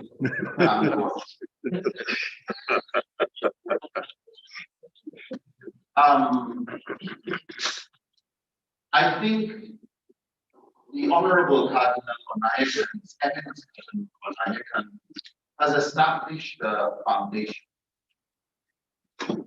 the Cardinal Onaiyekan Foundation for Peace. And one of its key programs is a fellowship program. where they select Muslims and Christians from across the divide, from across the intra-faith divides. And they spend about a year with each other, coming for over a week, move back, come for another theme, not just bring their minds together, but bring their hearts, more importantly, together. I would like to suggest that not just NIREC, but all major religious organizations see what you can do towards having interfaith fellowships. Why? Because unfortunately, if we look at the graphs, relationships are getting worse. And we need to groom the next leadership. It is said that a society deserves the kind of leadership it has groomed. But if a society doesn't groom leadership, then it deserves whatever kind of leadership it gets. Leadership is too important to be left to chance. I would conclude by reminding us to be careful about those who try to co-opt God on their side, where they treat God as if he is some head of a supporters club, where you have to be that God is a Christian, that God is a Muslim. God doesn't submit to anything. It is we who submit. And whatever our interests are, God is concerned with the just, not the theatrical justice. With those who are their brother's keepers, with those who love for others what they love for themselves. And as religious scholars, we continue to pray, but with the understanding also that patience has its limits. It's useful for short-term peace. It's useful for forgiveness and getting people to talk, but it doesn't serve long-term peace. Long-term peace depends on justice, respect for the rule of law, but justice depends on truth. I pray that not just you speak truth with power, but God gives you the strength to speak truth to yourselves. That the biggest tyrant or dictator that you should submit to is your inner conscience, that is God conscious. I pray that NIREC becomes a stepping stone, area where not just the next religious leadership of Nigeria is groomed, but that NIREC is able to lead by example, speak to power, train the next generation who will speak power, that they can also contribute to a nation where peace and justice shall reign, not just through words, but through action. And may God help you.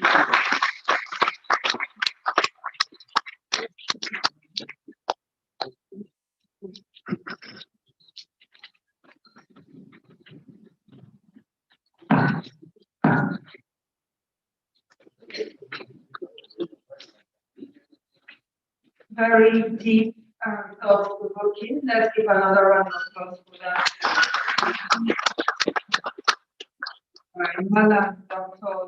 Lemo, he has asked us to avoid stereotypes. He made suggestions, and he enjoyed leadership to be important. So for leadership to be important, we all must be involved. And actually asked us all to look in the mirror. All right, next I'll invite our next speaker. Our next speaker is the Catholic Archbishop of Abuja Archdiocese, His Most Reverend Dr. Ignatius Sagama, ordained a Catholic priest in 1981, ordained a bishop in Jalingo in 1995, appointed Archbishop in Jos 2000, and later on in 2019, he took over from His Eminence John Cardinal Naipo, who is with us here as Catholic Bishop of Abuja. He is the founder of Dialogue Reconciliation of Peace Center, JOS. He's been head chair of the State Interreligious Council for Peace and Harmony, as well as the current chairman in Plateau State. He has several writings, including Dialogue of Life and Urgent Necessity for Nigerian Muslim and Christian. Let us welcome his very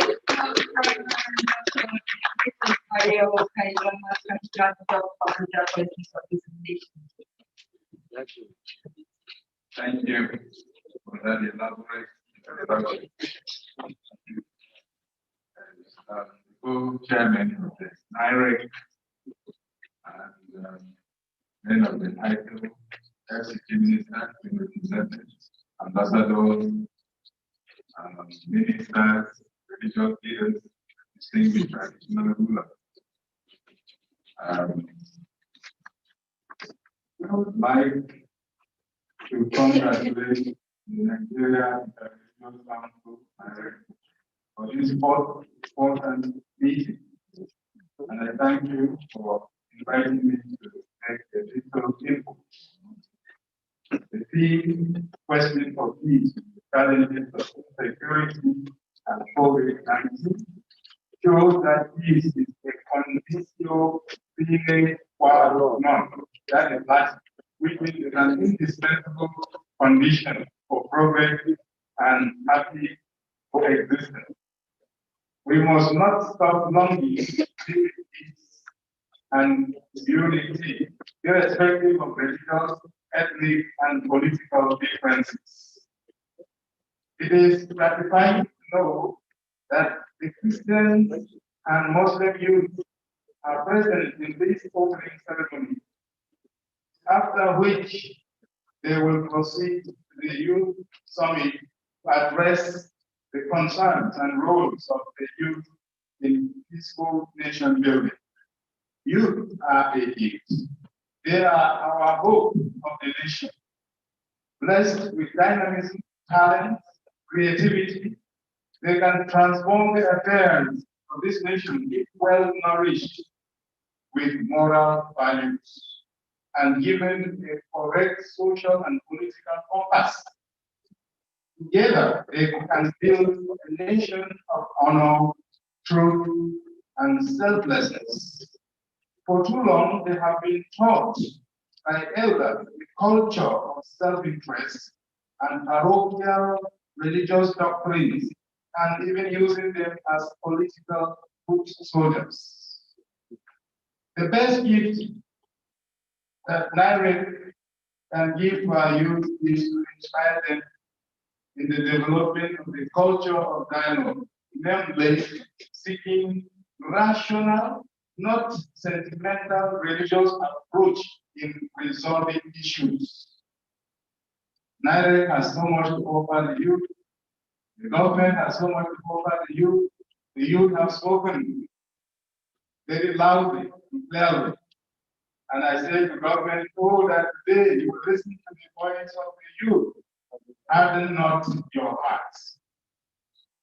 That was the aim of my setting up in the Interfaith Vocational Training Center in August, near Barrack in Ladi, Plateau State, where Muslim and Christian youth will train together for 2 years in vocational skills and be helped to appreciate the culture of dialogue instead of hostile confrontation at the slightest feeling of provocation. Also, I officially commissioned the Dialogue, Reconciliation and Peace Center in 2013 in Jos to provide the environment to learn how to provide alternatives to violence through dialogue, trust, and reconciliation to equip participants for peace building in their communities. I am happy that NIREC is taking the challenges of religious and ethnic pluralism seriously and wants to ensure peaceful coexistence of Nigerians as one family. It is very essential that NIREC inspires Muslims and Christians sincerely and therefore to understand the true teachings of each other's religions. And it made both faith groups to inculcate in the youth at home and at school moral, ethical, social, and cultural values of the two faiths for the rebirth and rebuilding of a better society. It is very worrisome, and at the slightest feeling of provocation, we take to violence that leads to death and destruction. We use the social and conventional media today to deepen the wounds of distrust, suspicion, and violence. You can pick up a newspaper article or read a social media comment and tell that the writer is either a Muslim or Christian from the way they articulate their views, subconsciously getting stuck in the narrowness of religious bias. We judge one another by the names we bear. If one is a Thomas or Esther, they are Christian. And if Abu Bakr or Sadinat, they are Muslims. And they are either rejected or embraced based on that. I just hope that the Christian Association of Nigeria and the Nigeria Supreme Council of International Affairs will help our members to understand and channel their grievances appropriately. The media is not the place to bring our problems. When there is an issue, we feel provoked, you feel unhappy about a statement or a decision or a pronouncement. I don't think it's good to rush to the television, rush to the print media, and to say it all. I think we should resort to having our NIREC as a kind of informal tribunal where we bring our grievances and learn to contact one another. Even before going to the media, to the press, try to reach your brother, reach your sister. Why did you say that? Can you explain? And then we shall be moving on the same wavelength. But if for just some small comment we rush to the media, we shall be doing a lot of harm to ourselves as Christians and Muslims. We commend the Christian Association of Nigeria and the Nigeria Supreme Council for Islamic Affairs for forming the NIREC to complement government effort to make the country safe and peaceful for everybody. We must be free of prejudice and truly value and respect one another instead of going in parallel lines, witch hunting and fault finding all the time. We lose precious energy, time, and resources picking on one another. For Christians, Jesus as the Prince of Peace did not promote violence. He called peacemakers blessed. Matthew chapter 5, verse 9. He urged his disciples to go and preach the gospel in peace and to preach peace. And where their message was not accepted, they should simply clean up the dust of the town on their feet and move on. We Christians and Muslims must avoid imposing our religious views on others or denying them public amenity, jobs, or influential positions because they don't belong to our faith. Merit, not the vigor of our religious piety or affiliation, should determine all we do or get in this country.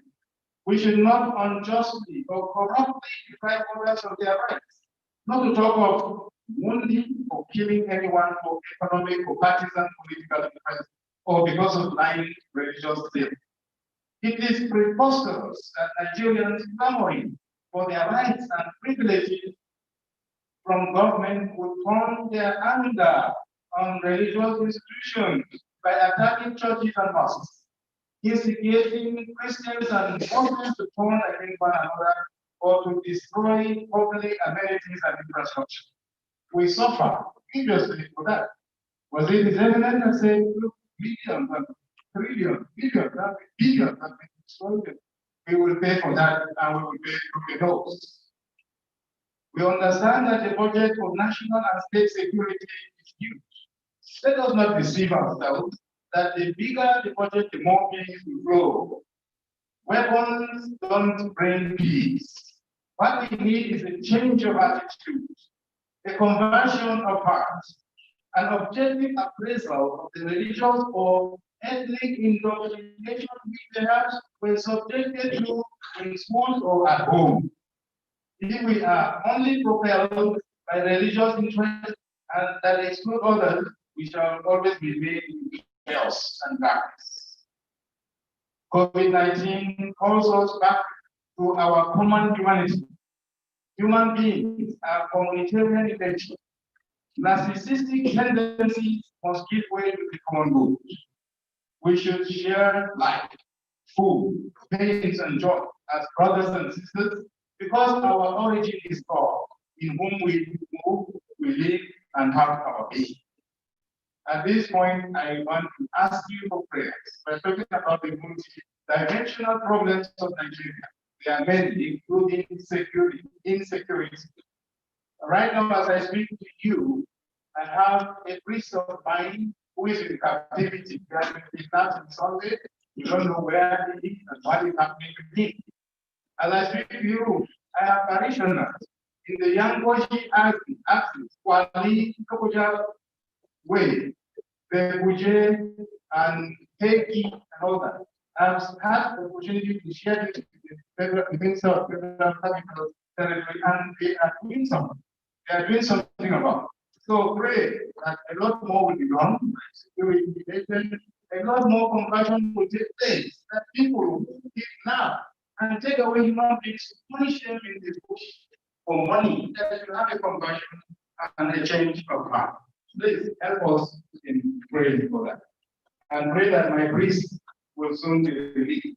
And the 5 children of one parent of the same parent, 5 children have been missing for over a week.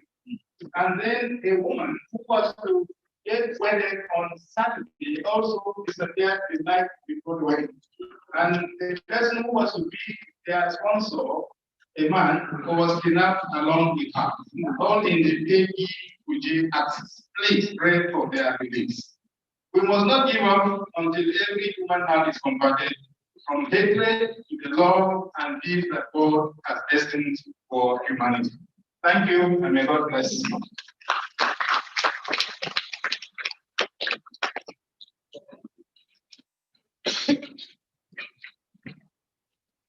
Thank you very much. His Grace, the Archbishop of Abuja, and the Reverend Ignatius Kaigama. Weapons will bring peace, dialogue does. All right, it's time for comments and contributions. I'll hand over now to the director, to the co-chair of NIRA to direct this session.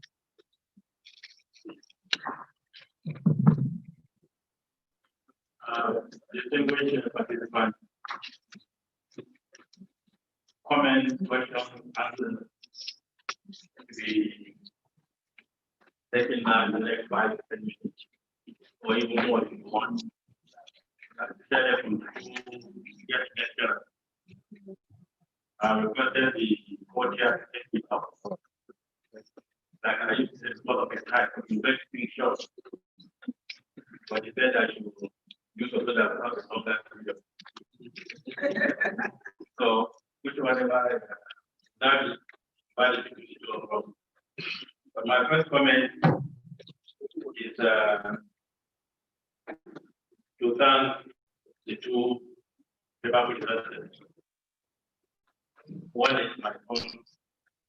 I've known him since he was a short lad. And the other elderly person, I knew him when he was in job. And I just appointed to come to my very, very early days. We made a contract because since then we have not cut off harmonious. Highly grateful gentleman. And we wish him all the best. So, comment, question, so that we can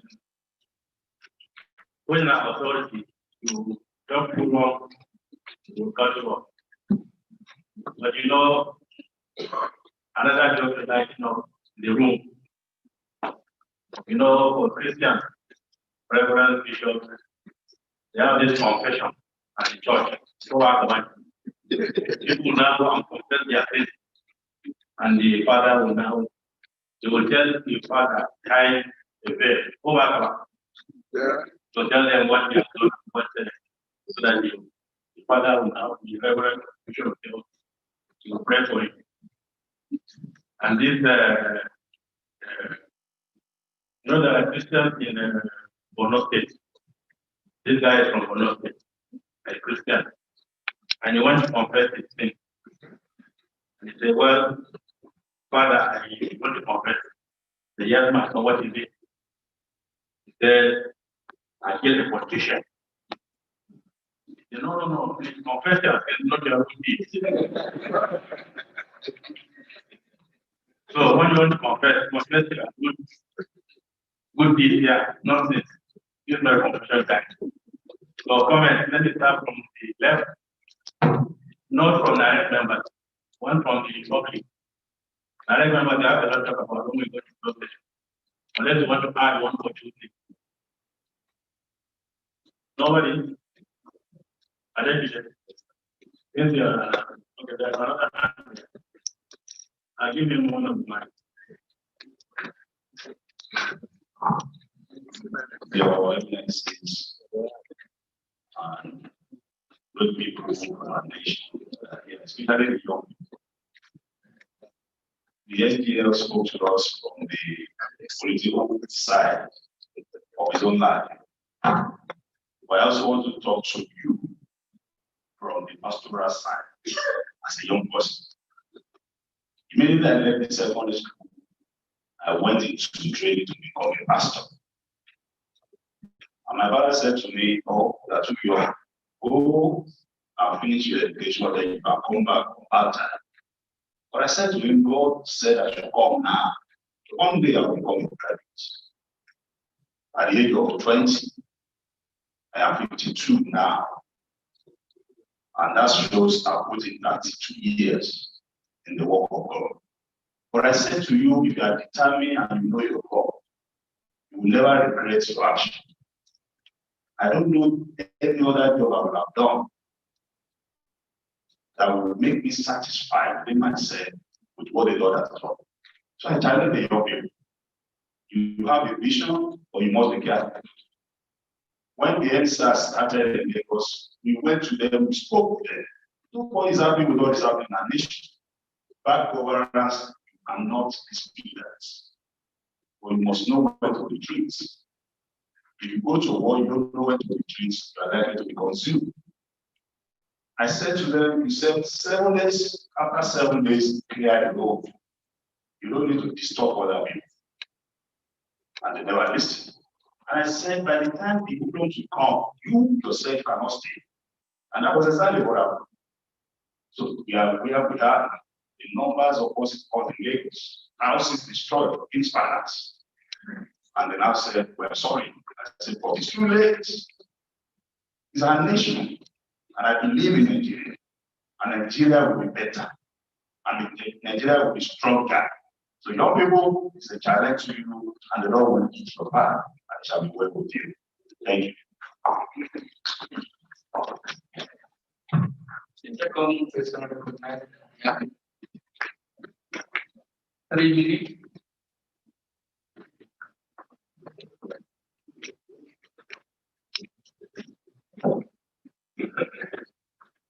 Good evening.